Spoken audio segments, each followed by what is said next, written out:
నాలాగైతే మీరు అస్సలు చెక్ చేసుకోకుండా అయితే దారాలు అయితే తీసుకోమాకండి. ఇది చూసారు కదా, గమనించండి ఎంత వెడల్పుగా ఉందో దారానికి ఫోల్డింగ్ అనమాట. ఇదంతా బాక్స్ మీద చూపించడానికి మాత్రం 300 మీటర్స్ అని అయితే పెట్టారు. ఇవి నాకు తెలిసినంత వరకు 200 మీటర్లు కూడా ఉండవు, అంత వెడల్పుగా అయితే ఇచ్చారు. క్వాలిటీ కూడా అంతంత మాత్రంగానే ఉంది. దారాల రేట్లు అయితే పెరిగినాయి. బాక్స్ వచ్చేపాటికి 580 రూపాయలు, 600 రూపాయల బాక్సు. ఇవి కొంచెం తక్కువ క్వాలిటీ అనమాట. నేను ఇప్పుడు చూపించాను కదా, దానిది ఇదే దారం.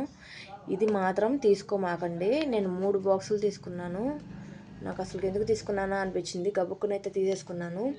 తీసుకోవాలనుకుంటే ఇదైనా కానీ ఈ రెండిట్లో ఏ కంపెనీ ఉన్నా తీసుకోండి. ఎందుకంటే దారం అనేది దగ్గరగా ఉంటుంది.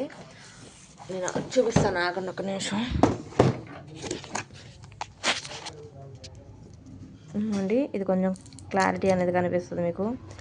చూసారు కదా దారం ఎంత దగ్గరగా ఉందో. ఇదిగోండి, తెలుస్తుందిగా. ఇప్పుడు మెరూన్ దాని మీద అయితే తెలియడం లేదు. ఒకసారి దారం అనేది తీసి చూపిస్తాను, మీ కళ్ళ ముందు తీసి చూపిస్తాను. తక్కువకి వస్తున్నాయి అని మాత్రమైతే టెంప్ట్ అయిపోమాకండి. ఇదిగోండి, ఇప్పుడైతే చూపిస్తాను చూడండి, కనిపిస్తుందా?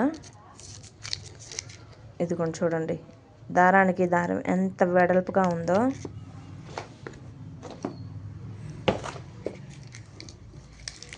ఈ రెండు చూసుకోండి, పక్కన పెట్టుకుంటే ఎంత తేడా తెలుస్తుందో. అందుకని చెప్తున్నా, కంపెనీయే తీసుకోండి. ₹1 ఎక్కువైనా సరే ఇలాంటివి తీసుకోమాకండి. అమౌంట్ తక్కువ వస్తుందిగా, అన్ని దారాలు వస్తున్నాయి కానీ చూస్తాము, దానికి తోడు దారం కూడా తక్కువ వస్తుంది. నేనైతే మీకు ఒకసారి చూపిస్తే మీకు కొంచెం అనేది క్లియర్గా అర్థమవుతుందని చెప్పేసి అయితే నేనైతే వీడియో చేస్తున్నాను. మీరు కూడా అంటే తొందరపాటు పడి బాక్సులు తక్కువ రేటుకి వస్తున్నాయి కదా అని అయితే తీసుకోమాకండి. చెక్ చేసుకోండి. తక్కువకి వచ్చిన కొన్ని దారాల్లో మాత్రం ఇలా తక్కువ ఉంటాయి. చెక్ చేసుకున్నారంటే కొంచెం ఈజీగా ఉంటుంది.